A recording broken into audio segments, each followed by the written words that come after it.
Baik, kita beralih ke perkembangan Sabah memilih tetapi masih lagi mengenai banjir. Dulunya banjir hanya berlaku apabila tiba musim tengkujuh. Tapi kini hujan yang berterusan sudah mampu mencetus keadaan yang sama.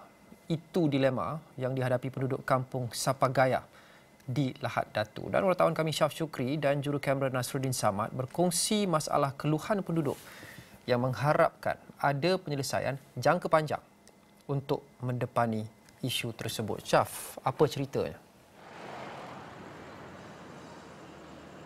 Baik, terima kasih Luqman. Dalam kita memberi fokus kepada situasi banjir yang berlaku di Kelantan dan juga di Had Nyai, kita juga melihat kepada situasi semasa yang berlaku di bawah Dun Silam, di bawah Parlimen Lahad Datu dengan jumlah keseluruhan 28,261 pengundi. Pastinya setiap satu daripada mereka mempunyai cerita, kisah rakyat yang mungkin nak dikongsikan serta aspirasi menjelang pilihan raya negeri Sabah ke-17.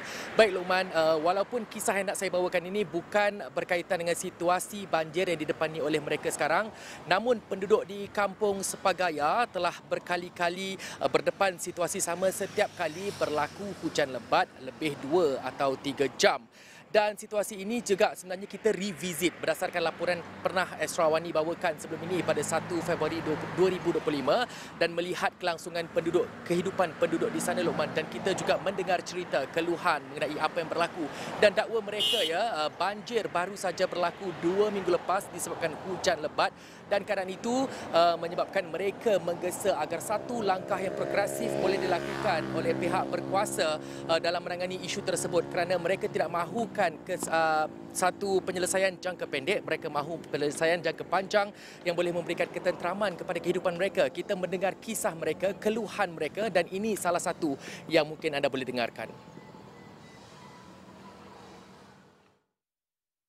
Okey, masalah banjir di penduduk kampung Sapagaya ini sebenarnya kami dahulu banjir di sini ada bermusim.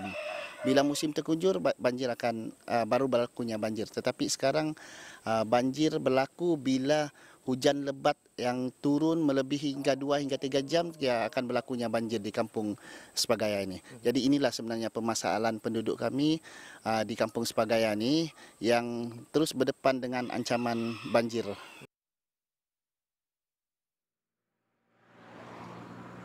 Dan pastinya Luqman, jika berlakunya banjir bukan saja perabot dan juga peralatan rumah yang rosak, namun mereka perlu mendapatkan perlindungan juga.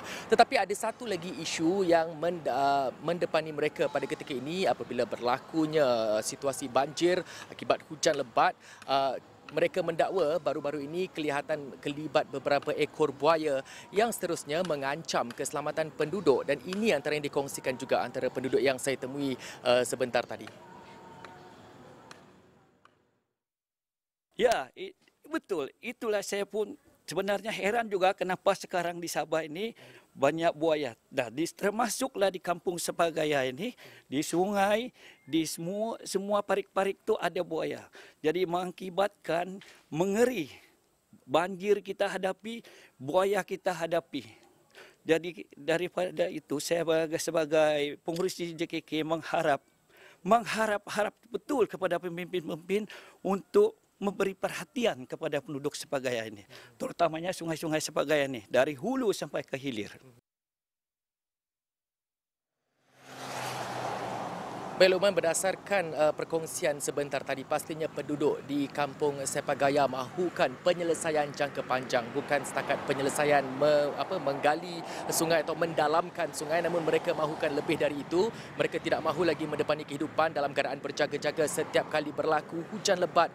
Mereka tidak mahu lagi berdepan dengan kerosakan harta benda, dan pastinya kisah ini akan terus kami bawakan. Kami akan terus dapatkan jawapan ataupun respon dari ahli Parlimen Lahad Datu yang juga merupakan salah seorang calon bagi kerusi Dun Silam bersama dengan 8 calon lain. Kita akan melihat dan mendengar apa aspirasi mereka untuk menyelesaikan isu ini dan juga isu setempat yang lain. Pastinya saya Hasimi Khalis Kadir antara rakan setugas terlibat untuk liputan ini akan membawakan secara terus-menerus aspirasi penduduk Sabah lebih 1.7 pengundi 1.7 juta pengundi berdaftar. Pastinya banyak lagi kisah lain yang boleh kita kongsikan dan pastinya laporan ini akan saya bawakan di astrawani.com dan juga di saluran 501 dan di semua platform media sosial Astrawani. Jadi saya kira sekian untuk waktu ini.